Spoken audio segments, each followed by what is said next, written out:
Hey heroes, welcome back to the extended edition. We are picking up right where we left off here. Sir Matt, we're right into chapter 10, buddy. Exactly. Hey man. The girls approach Tarvalin, where Dane Bornhold, possibly Dana, as we talked about in the show, tries to intimidate them, but they frighten him with the one power. Yeah, can I just say something really quick? Absolutely. I don't fear the Whitecloaks. Good. Okay. Good. I just don't. I'm just not scared of them. And this chapter, it's kind of like what we call in Dragon Ball terms as like power scaling, right? And like sometimes you get these just big boosts of energy because you need to bring these like other characters up that you haven't seen in a while. And that's kind of what happens here, right? It's like we're back with all the Aes Sedai gals, Egwene, Nynaeve, Elaine, and they're all far more proficient in their skill set this time around. Yes, they are. Yes, they've definitely grown, and they are learning a lot about their abilities. That is, I think, the whole point to the Great Hunt, though, is that by being captured, by having to rescue, by being forced to do something like Egwene is, you learn a lot, right? You learn a lot. Yeah, I mean, you're forced to learn in a way that I think, like, the White Tower or Hogwarts or the Jedi Academy would say, follow the prescribed safe methods. We don't want to lose any students along the way, right? You don't want to lose any. It's dangerous stuff. You got to be careful, okay? It's just like in chemistry class, like, look, follow the steps here. But, maybe you're back there wanting to mix up a bunch of different concoctions, and it could be really great. You could learn a lot, or you could hurt yourself. But they were in a situation where they had to learn, and because of that, now they have grown tremendously, risking death and everything. But yeah, you're right. So they're here, and they're way more confident and have a lot more to offer. But Verin is in charge here, buddy, right? She is in charge. She is of the Brown Aja. I know that was it Jeremy? Not my brother Nick, but my brother Jeremy, who is the Aiel clan chief. Mm-hmm. He's all about Verin Sedai. Yeah, and she's great. She's awesome. This is interesting to hear her kind of say, like, look, I'm going to be in charge. They haven't quite figured out the courtesies with an Aes Sedai. I think since they've been on their own and they've been away. Is Verin more powerful than Moiraine? Whoa, dude. Whoa. You're just coming out swinging, man. Obviously, I can't answer that question. What do you think? What do you think, though? No, I don't. Okay. I don't think so. Okay. I think Moraine's pretty freaking beastly. Yeah, boy, I wish I could give my thoughts on Verin. As of right now, I'm sure they will all become more powerful in the future. Mm-hmm. Because Moiraine seems like she's even just in her interactions with the other Aes Sedai and like the, at Tarvalin, right, with like the Amerlin seat and stuff like that. It feels like Moraine's pretty high level is the way they feel about it. Yeah. Yeah, she's not someone to be. Yeah, exactly. She's a boss. All right, she's an absolute boss, and that was a big thing, right? Moiraine was supposed to. She's been away too long, hasn't checked in.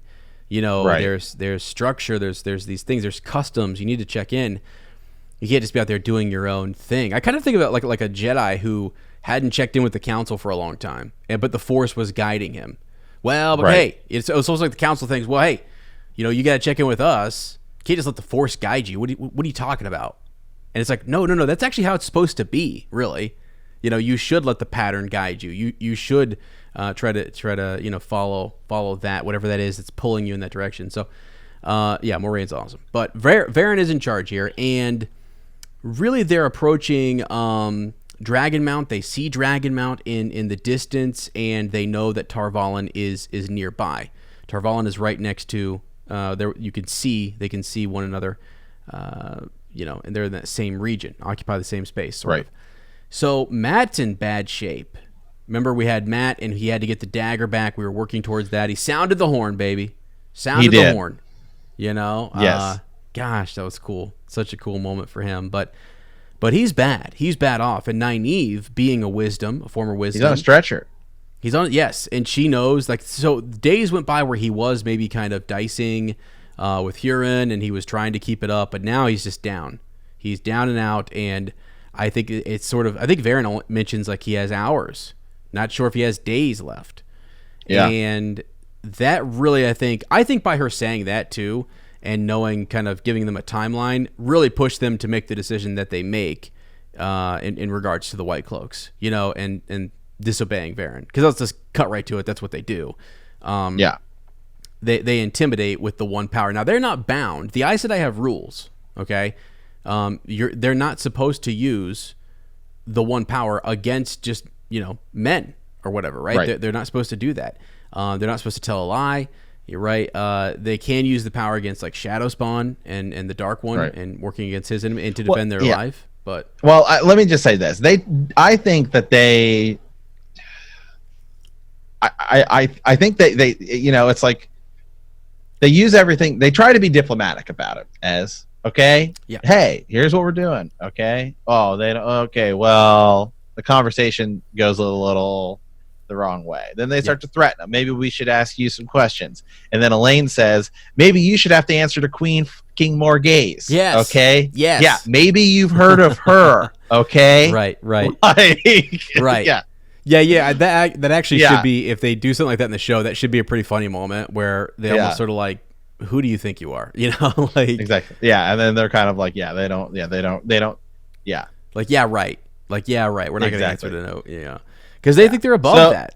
They do. And then it's them who draw the sword, right? They're going to strike first. Yes. It just doesn't happen because Egwene is like, I've already dealt with the Shan-Chan. Yeah. I'm not dealing with this again. No, exactly. She almost has sort of like, it's like, it's a reflex. She does not want to be bound again. It's something that's just triggered in her. And so she draws upon, she opens herself to the one power, right? She opens herself and by making, because what she was learning before was she found that she had great power in earth and delving and kind of mining metals and things like that. Is it kind of, in an odd way, is it kind of like Avatar The Last Airbender or a little bit Captain Planet, right? Is it like, does each, because is it like, well, these guys are more water, these guys are more fire, these guys are more, that's what it seems like. That's just what it seems like a little bit. Right, like you may have talents in some weaves and not in others. You know, it could be better with healing or not as good with healing, but have a good gift. Like Moiraine says in the main show, I didn't mention it, but she talks about the weave of spirit and being strong in spirit, and that could, if one is strong in that, you could project your dreams onto other people. Right, because like Nynaeve seems to be able to, what she does, she can kind of be like, oh, there's a storm coming, right? Yes. And then, well, Egwene's a little more with the earth power, and so, I mean, it just seems to me like it's either Avatar The Last Airbender, right, or Captain Planet. Got my earth, water, wind, fire, heart, get it in there, okay? Exactly. Yeah, exactly. So yeah, because it's not that they're, you know, they can use other powers, obviously. They can use multiple weaves, but some are stronger in others. And actually, you know, men and women, there during the Age of Legends, there was a difference. You know, men were stronger in this and women were stronger in that. So, and that's, there's more to that, but I won't go into it yet. You can't get on again, So let's see. Yeah, so basically they use it for intimidation. They didn't really hurt anybody. They weren't going to hurt anybody, but they basically were like, get out of our way. Our friend is dying. We're not being taken in. We don't have time for questions. What do you think? Do you think Verin could have got him through without this? I mean, they're about to pull their weapons. What do you think Varin's going to do? Probably the same thing. Okay. Yeah, it's tough to imagine. I mean, it's like they're not supposed to use the one power against them, but like if you don't technically touch them with it and you just use other objects, can't you use it? Can't you use it to defend yourself against death? Yeah, what are you supposed to do? Just die? I mean, no, exactly. I mean, if you're, I mean, I don't think Moiraine uses it against the Whitecloaks when they're leaving Barillon, right? And she Moiraine uses it whenever she Moiraine does what she wants. What it seems okay? like. It is what it seems like. Yeah, she's like, I'm gonna, get out of my way. Yeah. So I think Verin probably would have found a way. She probably had the word or the line to deliver that would have got them through. But she's astonished. The girls kind of do their thing and go crazy, and it scares them off, and so they're able to kind of make a run for it. She definitely is not happy with them for disobeying and reprimands them quite a bit. They tried to apologize to the Whitecloaks, right? Yes. They just said that they had this frustrating long journey. If you're the Whitecloaks, though, you're hearing about what happened on Falma. You're seeing that these Aes Sedai, they're not really looking at you as like, well, you're accepted or you're a novice or you're full Aes Sedai. They just see you as, a Tarvalin witch, okay, and you can channel. So to them, it's an attack, and they're seeing that the Aes Sedai are acting in a way that they believe they've always acted secretly. They secretly. I think the Whitecloaks, right, think that the Aes Sedai aren't really bound to their oaths, and that they are doing things that are evil in nature, but it's just in a secret form. And now it's open, and now it's like, oh, okay, now we can openly work against them. So there's that tension because they're kind of amassing. We get the idea that there is a group of them amassing right here outside of Tarvalin. There's a large group. And Dane Bornhold is there, coming out to meet these individuals. So, anyways, so let's see. Well, and actually, so right, Verin tells them specifically not to talk, not to mention, and they're trying to make up for this, but they mention Falma, and that causes Dane Bornhold to go off, right? To be super upset, yeah, because his dad, his father dies there, yeah.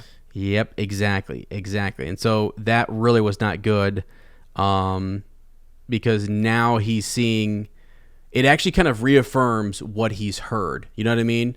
Child Bayar came, gave the report, and what Child Bayar reported is more that, well, it's got to be Tarvalin witches, it's got to be some of this channeling stuff. Now he sees these Aes Sedai acting the way that they are, just trying to get to the White Tower, and it's going to kind of confirm and reinforce what he was already thinking, which is not good. So but and Dane Bornhold's one of Ez's favorite characters. So oh gosh, I don't know. The Whitecloaks are interesting, and I've done a little bit more digging, and I've been reading ahead of the Whitecloaks, though, isn't he? Yeah. Well, I actually technically Verin Bornhold would be my favorite, I guess. The one who died, his father. But I will say that I do like Dane, and I do think his arc is very interesting, and I think the Whitecloaks as a group and as a faction are fascinating. And I'll just say that. That's really all I can say. I will have a spoiler conversation with someone at some point about this because it's it's just different. There's that fear of the unknown with them. Like, right, they can't channel. They don't quite understand. They know that channeling broke the world. That's what they know.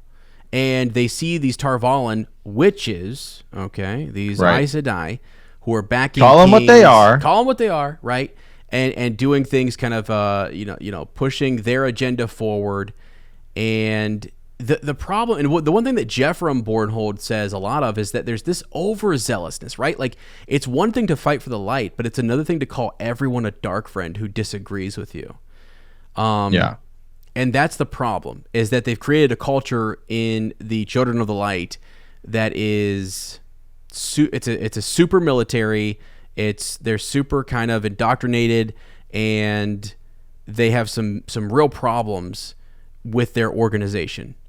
That we can see pretty clearly as the reader. Like, we are understanding right away that the fact that you're calling everyone in a town, or, for example, when they were walking through and Nome, right, when Perrin is moving through there and he comes across Nome, and you learn that some Whitecloaks had abandoned the group, And the other Whitecloaks think that it's because of what's happening in the city, the marriages, the weirdness that's happening, the fact that their brothers left. They immediately go to the extreme, and that there must be a darkness on this town, and we should burn it to the ground. And that's just like that is sort of the problem. That's what Jeffrem warns everybody about. Is he says there's too much of that. Like that's too far. There's a balance, and you got to find the balance. And if you can't, then and the problem is that you have people higher up who are kind of pushing that agenda. You have another faction called the Questioners, which are really that triggers everybody when you say you're going to be questioned. They're just a group that we've learned they're terrible, and you don't typically survive the question. So yeah, there's problems there. It's seemingly a good thing to be fighting for the light, but yet you're too much. They just go, but yeah, they go about it exactly. It's that chaotic good, chaotic. Yes, exactly. Yeah, there's a difference between lawful good and chaotic good, right? Mm-hmm. Like Superman is like lawful good, not going to break any rules in order to do anything. Batman is more on that other side of like chaotic good, right? Yeah, they're both superheroes, they're both good guys, but you don't see Superman out there breaking people's arms and type of a thing. Exactly. Right. And that's what I say, like the Whitecloaks are even a little further more extreme than like a Batman. They'll kill you. They'll kill you, and they'll kill innocents. That's like I use the example. Go watch Batman Begins, right? Like Ra's al Ghul, right? Even he's like so Batman you could almost call like neutral good. Mm-hmm, right. If once you add in that spectrum. Exactly. Yeah, exactly. Yeah. And so that's why it's like, okay, so thinking of Ra's al Ghul and that group and that order wanting to do something good, they are really, that's a really interesting thing, right? Is that like they're good guys though, right? They're trying to do what's good, but they've gotten carried away and to the point where they're blinded, and they have this single focus, and that's where I get like later on, the Whitecloaks, obviously you understand everything develops, but there's a different. Yeah, I mean, it's kind of a difference between like, hey, like Superman wants to save the city, right? Batman kind of wants to clean the city, and then Ra's al Ghul wants to purge the city. You know what I mean? It's like three different words, totally different meanings, all kind of in the same idea. Right. Yeah. For sure. It's kind of I guess like a way to view it. Right. Yeah. So I don't know. We'll cover them. We'll keep covering these more. That's a good. I think that actually that is. I need to think about that more with this series. You know, that chaotic good, neutral good, lawful good, because I think there's so many different little factions, and you kind of have to figure out which, what is their guiding morals and compass. Kind of principles. Yeah. So. Okay. Cool. All right, guys. Well, hey, thank you for supporting us here on Patreon. Every time we say it, and every episode we will say it is an enormous help to the show and to Ez and I to just get things for the show, right? There's a lot of stuff behind the scenes, a lot of equipment, all this stuff, and we can just continue to build and make it all better. So we really, really appreciate it, guys. And with that, we will see you next time. And remember that the grave is no bar to our call.